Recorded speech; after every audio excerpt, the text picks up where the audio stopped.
Anchor is the easiest way to make a podcast. Anchor gives you everything you need in one place for free, which you can use right from your phone or computer. Creation tools allowed you to record and edit your podcast so it sounds great. They distribute your podcast for you. It can be heard everywhere, such as Spotify, Apple Podcasts, Google Podcasts, and many more. You can easily make money from your podcast with no minimum listenership. Download the Anchor app or go to anchor.fm to start today.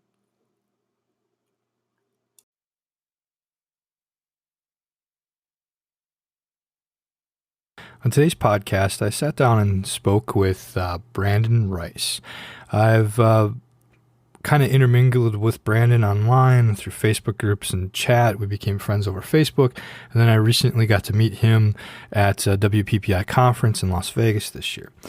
We attended one class together, sat next together, kind of talked, went to lunch, and then I was like, hey man, you want to do the podcast? He said, sure, and he was nice enough to come on, and we had a nice about an hour-long conversation about how everything's happening, what's going on in the world today, and different trends and how the wedding film industry is going. So hopefully you enjoy this podcast. I know you more than you know me, I'm guessing. So let's start with who I am. So I'm just like some random guy in the Midwest in Wisconsin, dealing with the coronavirus, just like you, I'm assuming. So, right, yep. I started with video probably about 20 years ago myself. How about yourself? Yeah, I started, I don't know how many years exactly ago it was. I'm trying to think. I was probably like 15 or 16 when I started really doing it. Something like that, so I want to say about 20-ish years as well. Yeah. I mean, obviously, like when you're in high school, it's like you're just kind of messing around with your friends. Yeah. I didn't really count that until I was almost 40, and now it's like, it's like, oh yeah, I probably got about 20 years of experience in me. Filming skateboard. Filming skateboarding, grabbing cameras out of the AV room in high school, Exactly. Yeah, I mean, to me, it's all like learning. Like I'm always learning. You're building a foundation, Yeah, and even though we kind of like joke about it now in terms of like it being in high school or with our friends or whatever. I mean, all that stuff's really like important. I think it's interesting because I see high school students now, and they have so much more like options at their fingertips. Gosh. And they're doing such good work. A lot of them, and I'm like, they're walking around with a production crew in their pocket every single day on their phone. Exactly. Yeah, it's unbelievable. And YouTube is like blown up so much with all these kids doing YouTube videos. My daughter's obsessed with them. She's 8, so she's just like all over YouTube. I have an 8-year-old. She wants to start her own YouTube channel. Yeah, I have an 8-year-old son, and we try to keep him away from YouTube. Actually. Oh, gotcha. Yeah, he doesn't work very well with it. It is pretty intense, man. Everybody's up on there. But I mean, it's cool because there's so many. I remember when I was growing up and I was, in high school or whatever, doing short films or just, messing around with skateboard videos, like you said. Did you used to skateboard? And there's just. Did you ever skateboard? Did you No, okay. I never did. My brother did. A bunch of friends did. I was just the one who filmed it. You know what I mean? Like, I was the one who was like doing the shots and editing VCR to VCR. Oh yeah, I remember that. Yeah, I quickly learned I wasn't great at skateboarding, but I was okay with the camera, so I always filmed the cameras. And I apologize, I was staring at my phone before. I'm trying to figure out how to keep it awake. All my questions are on the phone, so I don't want to have to keep doing that. But yeah, I quickly realized that I wasn't great at skateboarding because I was always the larger one in the group. So I always had the camera, and I gravitated to that. I liked it more than skateboarding. Yeah. But yeah, like you said, editing tape to tape, that was ridiculous. I remember my first broadcast job. That was mainly my responsibility, was to edit tape to tape. And then we tried to get creative, and we added a switcher in it, and I was trying to do like A/B roll edits with our digital how did it work? We had like this digital ingest system where all our commercials aired all digitally, but we were still working with tape. So I could patch it through the switcher and have it as like a secondary source. So I could cue that up, fade to whatever my B deck was, and my A deck was recording everything. So I could do like a the only transition I could do was like a wipe or a dissolve. Like a dissolve. Yeah. That took some time because I would do like 3 generations because I would have to shoot it, and then I'd have to dub it to a tape. Then I'd have to dub it into the system. And then by the time I would pipe it through the system, it would be like 4th generation. It would just look like garbage. But, you know. Yeah, no, it's true. That, I mean, it was the same thing. Like when I was doing the very kind of like early editing of like skateboard videos and stuff, I would do the same thing where I would take it from a tape to another tape, and then I would take it to another tape and add music to it, like play music while while in the it was one going channel, or whatever. like the second channel. Yeah, exactly. And so by the time you actually end up watching it, it's like 3 or 4 generations old. It's hilarious, and it's all choppy, and the VHS tapes like scratchy and stuff. When everything went digital, I went back to my high school and I saw what these kids were doing, and I'm like, oh man, you guys do not know what you have. It's so nice. I mean, you don't even have to like capture video anymore. Like you just literally like drop a file onto your computer. Do you know the term digitize? Oh yeah. I learned on an Avid what digitize meant, and that meant, you better be very selective when you shoot if you want to have like a life after, in the edit bay. Yeah, because it's going to take you forever to drop that stuff. I think about people like with weddings and stuff now who are shooting so many hours of footage. Can you imagine having to dump all that footage? That would be insane. The weddings that I used to shoot on tape, it would just be like I'd have three cameras. I would set aside 3 days because that's what it felt like, to do. And you would have to do it overnight and stuff. It was. And I remember people who would want to do like this, especially was necessary sometimes if you were doing like takes and stuff like for productions.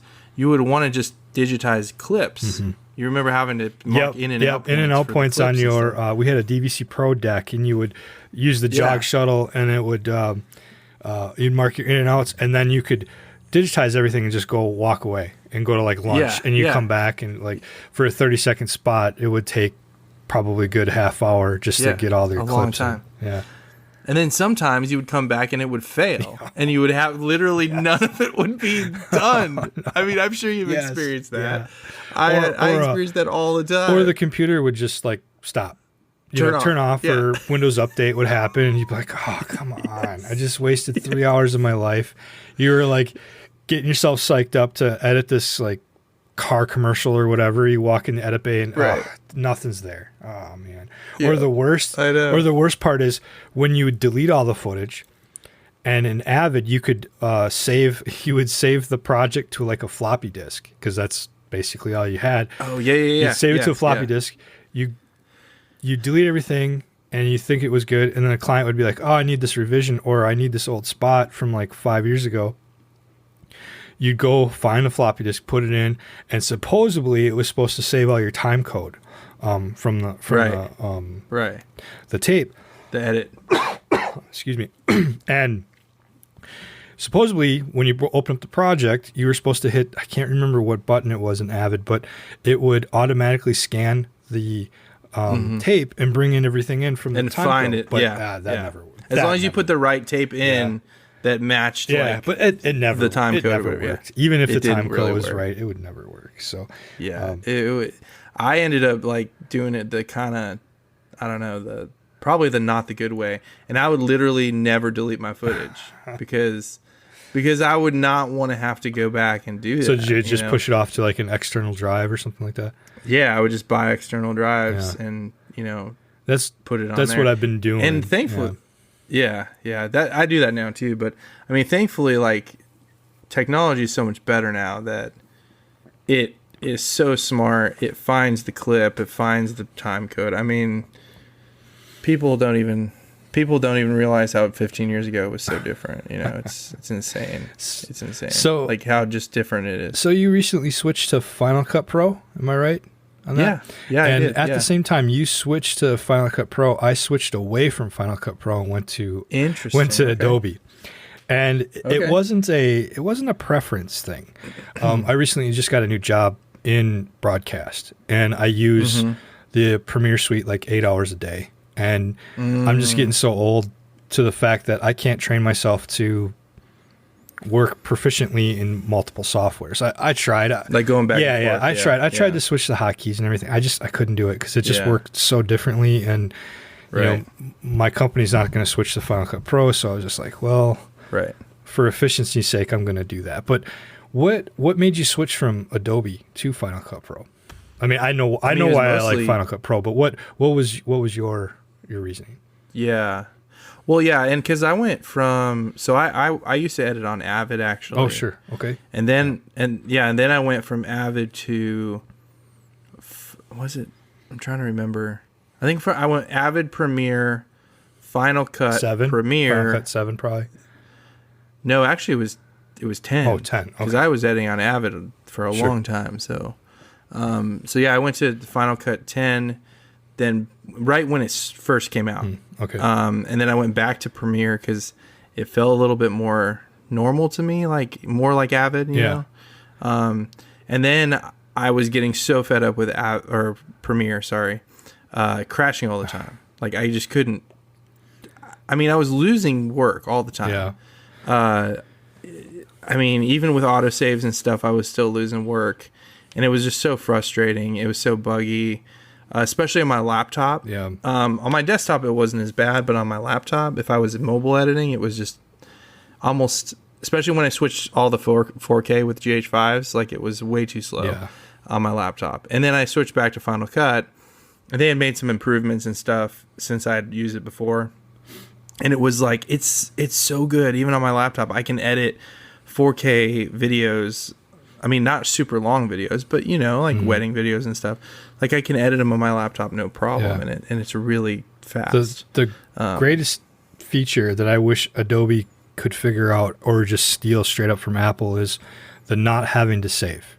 It's there. Yes. Even when it's so great. Even when Final Cut Pro crashes, you can go back and what you just did is there. It's fine. It's there. It's fine. It's amazing. Exactly. You know, and the way their library structure is set too. Just I don't know how you ingest your footage, but when I would do it, I would just make a library for each project and just bring all the footage into the library. Same. You know, and then when I'm done with that, I take that library and either shove it on a external USB drive or put it in my Google Drive or whatever. Right. And it was just, you could come back to it and it's just, and you know, it's all there. Yeah. So I actually don't put them into the library. I keep them outside of it, but I do save the libraries and I've all the all the other footage and stuff like separately too. The only downside to that is like if you bring sound effects in or music and stuff, like, you know. Why would, but the cool thing what would the advantage of not having the footage in? Maybe you're going to explain it. I cut you off, but the advantage of not having the footage in the library, because I never really explored that option when I used Final Cut. I mean that's actually, I don't know. I think why did I do it that way? I think I wanted to have my project files on my system drive, and my system drive is only like 512 gigs. And so I have another drive that has a lot more. It has like 4 terabytes. Okay. So I think it's because I didn't want to like clog my system drive up, but I wanted my projects to open through my system drive. So, you're thinking it would speed it up a little bit, because I used everything off of external Thunderbolt drives, like a RAID I had, and I did experience a little bit slowness, but not super bad. It hasn't been. I should mess around though and see if I put them in the libraries. I mean, my suggestion is, try it like on a smaller project or something, because I don't know if it's an advantage or disadvantage, but archiving, in my opinion, it was an advantage to me because everything was just there. I didn't have to worry about going to this external drive or finding this or whatever. Pick this up and do that. Yeah, that's true. That's a good point.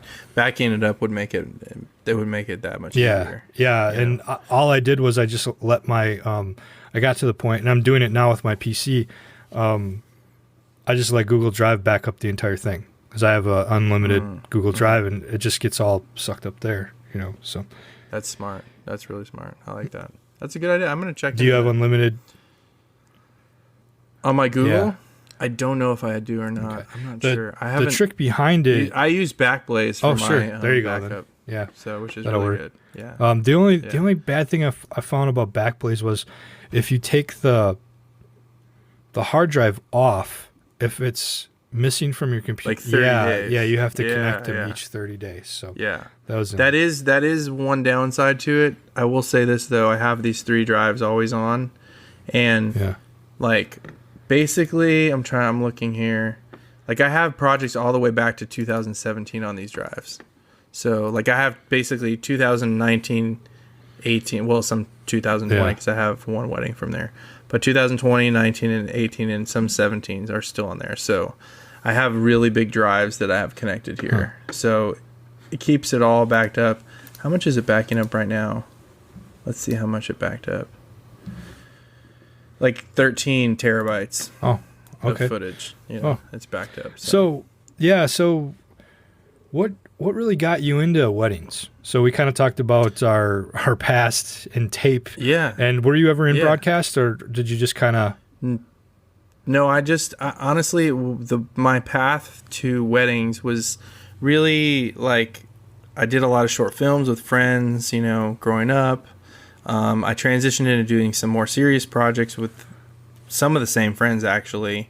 In 2006, we made a movie that actually got like purchased, which was like a big deal. And it got like distributed on DVD and all this kind of stuff. And I was like, oh man, like I'm going to make movies for the rest of my life. It was called Smuggler's Ransom. And it was a very low budget Christian action movie.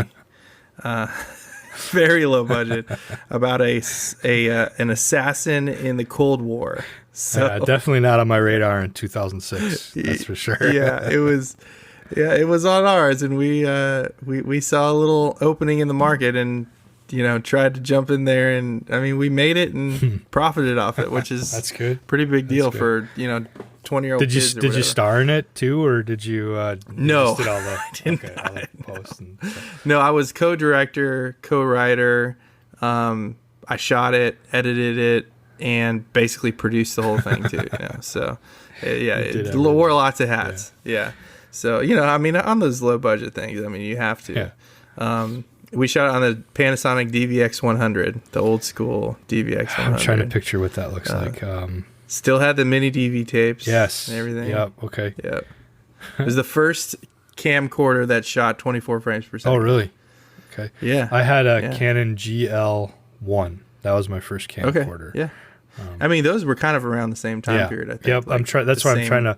Yeah. I can only picture the Canon, but the Panasonic I think was a little bit bigger. But it was like the same form factor. It had that like basically that, like, same handle. form factor. Yeah. Handheld kind of thing. Yeah. Had like a microphone on top. I actually have it somewhere. The one I shot. Did it have like a shoulder mount on it too? No, it didn't have a shoulder mount. Okay. No. Yeah. Because I did actually shoot. Go ahead. Oh, go ahead. No, you go first. Well, I was looking at a Panasonic that had like a shoulder mount. It looked really cool. Oh, but, yeah. I don't think it was that one. Yeah, I think it's more like an E&G style type of camera. Yeah. No, this one was just pretty much like a camcorder style. Okay. And but I did shoot that whole movie handheld. Oh, nice. Because we wanted it to kind of have like it's an action movie, Yeah. so you kind of wanted to have like sort of like a Jason Bourne type feel, to it. But it's on YouTube, I think, for free. Okay, if you want to look I'll check that out. Ransom. But it's really cheesy. Be prepared for cheese central. I mean, the first part of the movie is actually pretty cool, and it also has a pretty. Did you ever see the show Boy Meets World? Yes.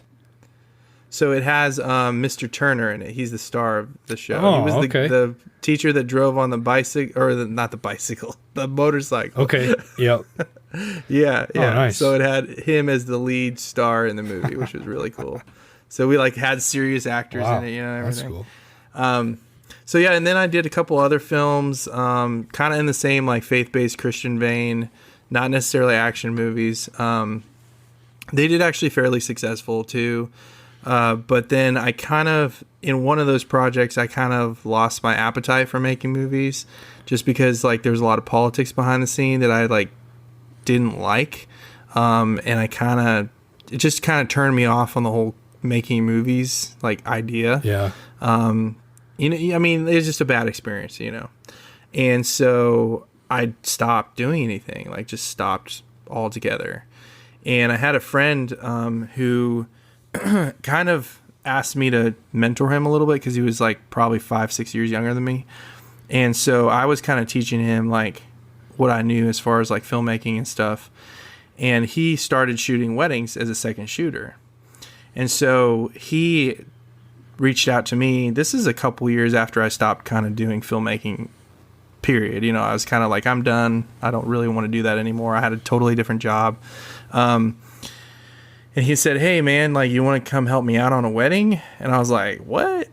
Like a wedding? Like, well, I mean, I had filmed some stuff for friends or whatever, but not like anything like seriously, That was like, and you're like preaching to the choir. Like I had the television background. You're saying the same thing. It's like weddings were such a like bottom of the barrel. Why would you want to do a wedding? Yeah. And well, and not just why would you want to do it, but like what, like, is it fun? Yeah, like, is there something interesting about it that I'm missing? Yeah. Like, because I had filmed, like for a couple of friends in the past, but it was just like one camera in the ceremony back. kind of thing. Yeah. Like, and I didn't really know what I was doing. I was just doing it because they were friends, just a favor, Exactly.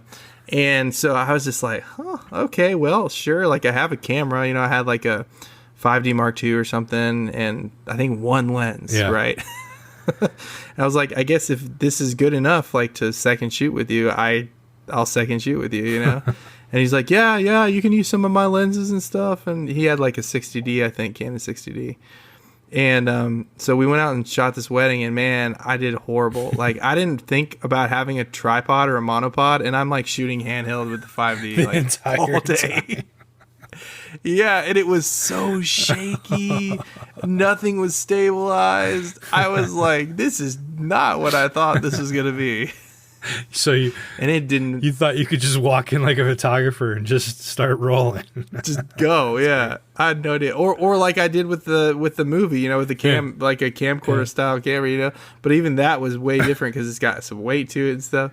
I wasn't used to even shooting on like a DSLR for video, And so it was just it was a hot mess. And it was funny because he was shooting for another guy. His name was Matt Sutherland. You met him at WPPI. Yeah, I did. Yep. Yeah, we were sitting at the same table, Matt. The lunch, yeah.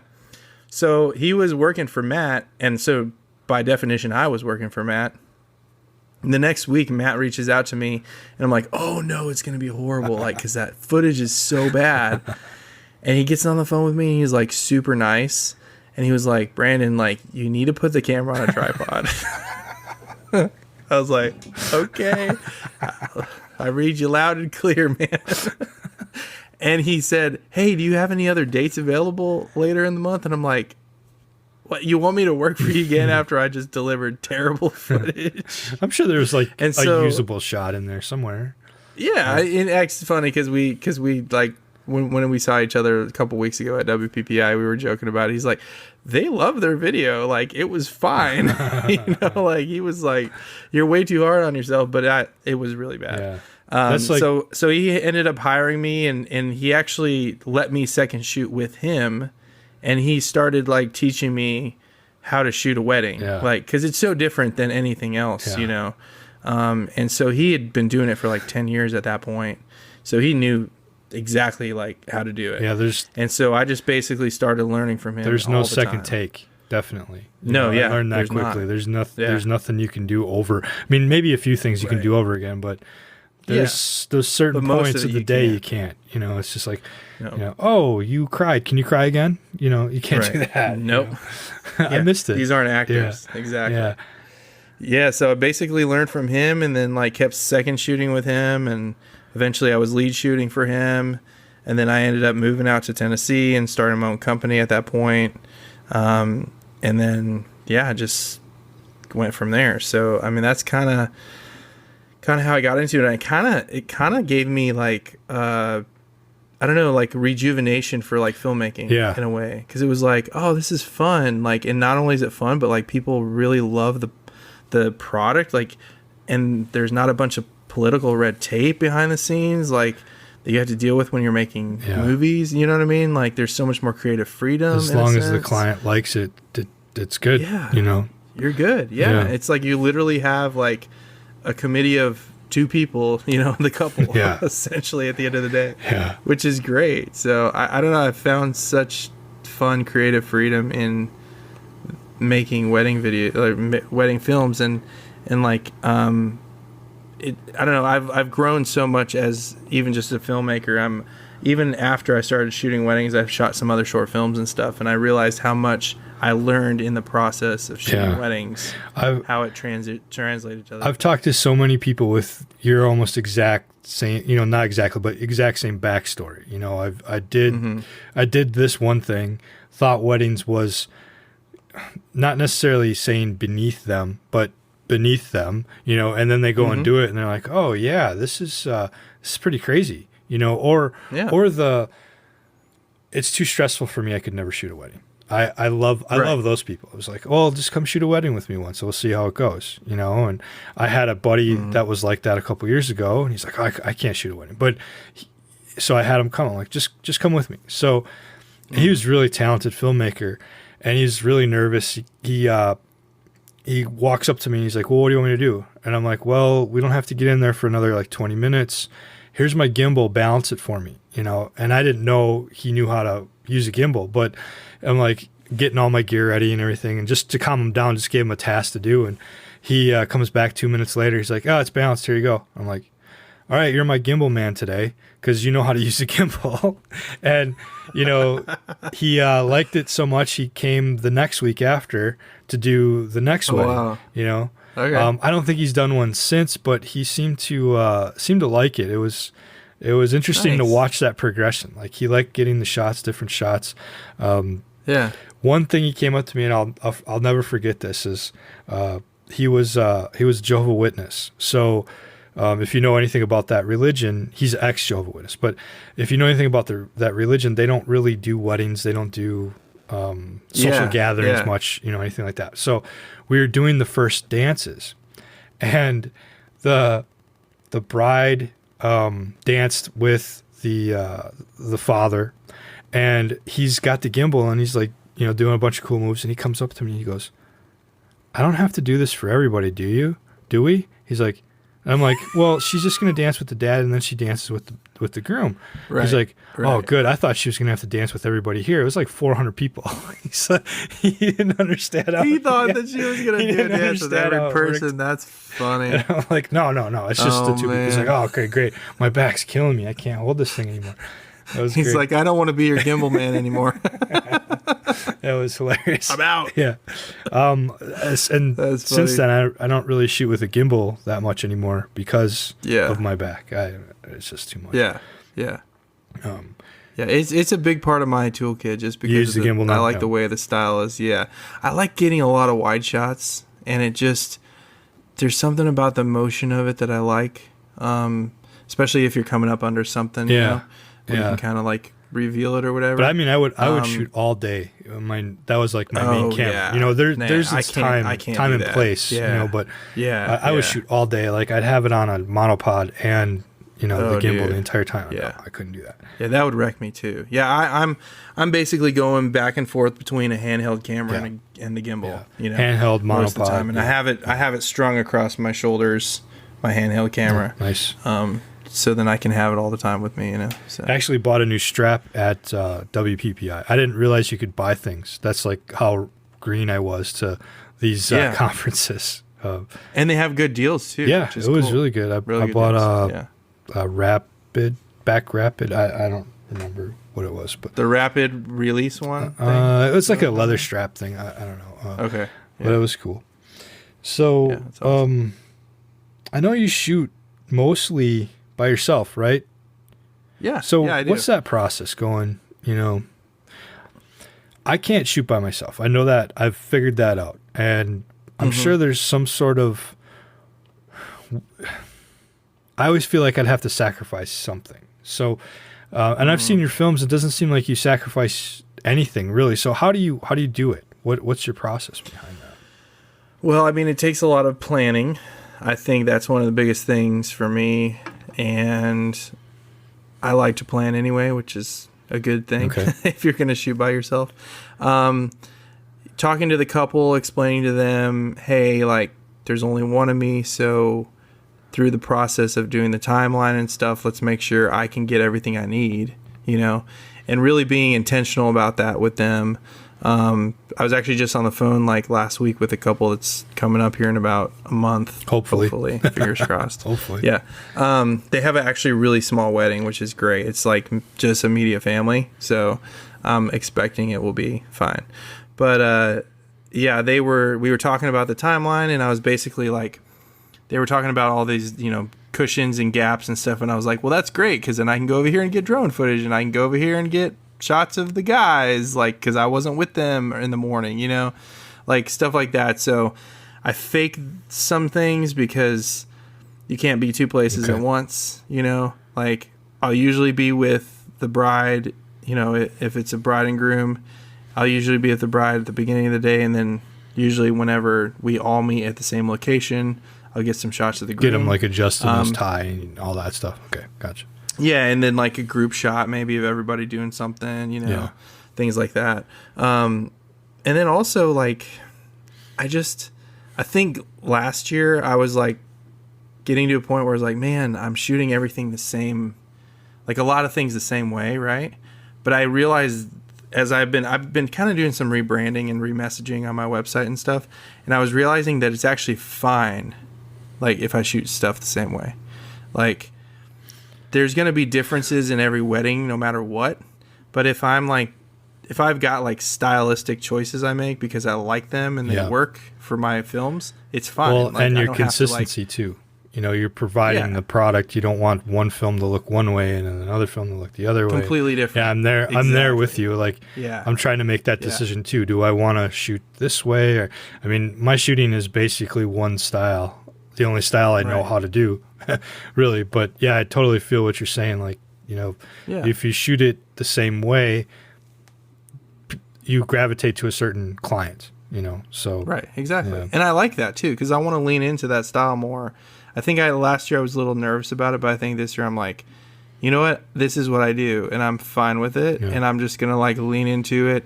And it actually makes the idea of shooting by yourself even easier, because it's like, I know what all my shots are going to look like. I know what to expect. I know what I need, you know, like I know what I need for the edit. I know that I need to get, you know, 15 minutes at least with the couple, you know, do couple shots. And 15 minutes. I know. I'm lucky if I get 5. Well, I mean, like I'm talking about combined with the photographer. Gotcha. I'm not like not separate, because I like to actually do the couple shots combined. I don't like to do them separately completely from the photographer, only because I feel like I get creative ideas from them, and they do the same with me. Yeah. So I like that a lot. But yeah, I mean, it's just really having a good plan, traveling really light. Like all my gear fits in 2 things. So actually 3 if you count the drone technically, but I only usually take that out for a little bit and then put it away. That's my like big goal, is to travel super light. I've scaled back so much. Everything fits into one Pelican case for me now, you know. That's awesome. Except my lens bag. I got a lens, so 2 cases, like you're saying, but and the drone. Okay, 3 cases, like you're saying.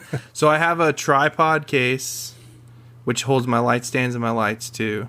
Then I have like a rolling case that has all my cameras, audio equipment, lenses, batteries, and stuff.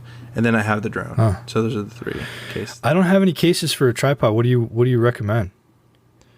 Well, I don't have it up here. It's in the garage, but it's called a Tenba, and it's really big. It's really big, but it's a rolling case, which is really nice. Yeah. And I've had it for about a year and a half or 2 years, and it's still in great shape. There's one part of a zipper that's breaking off. So it's not a hard case, like soft case? No, it's a soft case, Yeah, I always leave which is really helpful when you're flying, because it's less weight too, which is cool. I always leave my my tripods in the back of my car, and then we just kind of carry them. And the monopods, camera's usually attached to it anyway, so right. you know, I don't really count that as part of the the bags that I bring. It is nice having the case, only because, especially for me, since I'm shooting by myself. That's where I was going with that. The case is super helpful, because I can pull it into the venue. Like, I'll try to stage my gear as much as I can. Like, if I know, like, if I'm in a venue for the whole day and I know, oh, the dances are going to be over here, I'll even pull my like light stands out sometimes and like already set them up, you know, like way ahead of time, just because then I'm like already prepared. I think that's, again, like, just having a plan in advance is helpful. So so even with my second, and sometimes I have 3 to 4 people that help me out, I get stressed out about moving gear from location to location to location, and I'm not even the one, for the most part, I'm not even the one moving the gear. It's always my second and third. I'm just, you know, trying to plan out shots and what we're doing, but it's always in the back of my head. Where are we going to put that light? You know, where are we going to put that tripod? And that's just probably me trying to micromanage too much, but I got to get over that stress, and I couldn't imagine the stress of that. I also shoot weddings, I'm a photographer as well. So, and I do that on my own. But I'm really light on that. I have 2 cameras, and that's really it. You know, and maybe some lights. But the gear you have to bring. For I admire people that can shoot a wedding like that. That's for sure. There's no question. You know, you're not walking around with a gimbal. You're not walking around with a mono. I mean, maybe you could, but I don't know. And it just feels like you have more time too with photography, because you're not constantly having to roll on things. Yeah. You know, they smile, click. You know, and I mean, like, I think photography is difficult for sure, but it definitely is a different type of practice. It's different type of stress, I would think. No, I'm not trying to downplay it or anything. I do both, and I love doing both, but the stress is different. Like, once I get past a certain part in the day in photography, I'm stress free. But it seems like when you get to that point, it's usually around speeches. For video, that's where my stress ramps up even more, because it's like, now I got to worry about the audio and all this stuff. I feel like I'm stress free when they just are dancing. Like, that's the only time. Which is usually the end of the night. I'm usually dancing with them because I feel so good. I'm done with all the stressful stuff. But it's fun. I mean, I enjoy it, and when I'm like locked in to a wedding, it just flows. Like, it, you know, there's going to be things that come up that I'm not going to be necessarily expecting, but I don't know, like, I guess I'm just ready for them. Like, I'm used to it, you know, so it doesn't like throw me off that much usually. So, I mean, there's some cases where it does. I usually find it the best when I communicate with the entire team, you know, the bridegroom, photographers, DJ, you know, when we're all on the same page, it feels so much better than having to, you know, fight amongst each other for that's the worst. Time or, you know, whatever. So we were kind of talking about WPPI before, and hopefully that happens again. WPPI, which I was amazed it actually, truthfully, I'm amazed it actually happened this year, because the entire time I was there, I was like kind of freaking out, like, nobody's really worried about what's going on right under the radar. You know, no one's really talking about it. It was really weird. But I know you had a class there. Talk to me about what that class was about. We were kind of talking about it a little bit, but it interests me, but I thought about taking it, but that's okay. I didn't.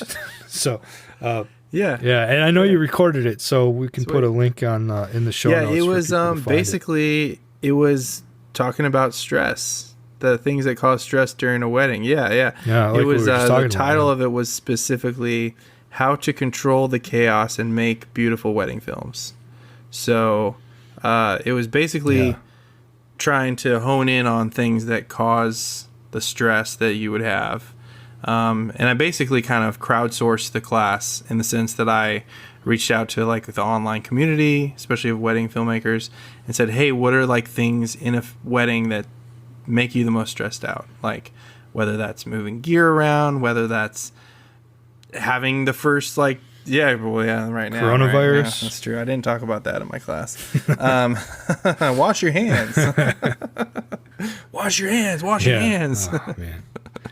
I mean that's a good good point though for future. Well, I mean, I think you know, right, what kind of for clauses like your contract have, and stuff, in place for sure.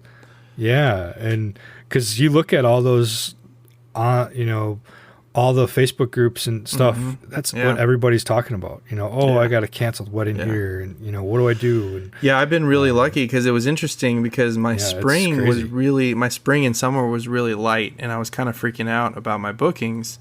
But I was actually really happy, like, because I only am so far moving one wedding from like the end of April to early September or October or something like that. And so none of the other ones have been affected because they're both really small. Like there's one that's like 40, I think 30 or 40 people. And then there's another that's less than that, that's like happening literally at their house. So those are the only two that I have within the next like 2-3 months. And then I have one in July. Like that's a bigger one, like a bigger wedding, like a more traditional wedding. Which hopefully by that time we're like mostly past all this stuff. Yeah. So I was actually bummed that I didn't have a lot of bookings in the spring, summer, but then I was like, well, I'm actually happy now that I don't have a lot of bookings because I don't have to deal with all that stress. I'm in the same boat as you. I'm in the same boat as you.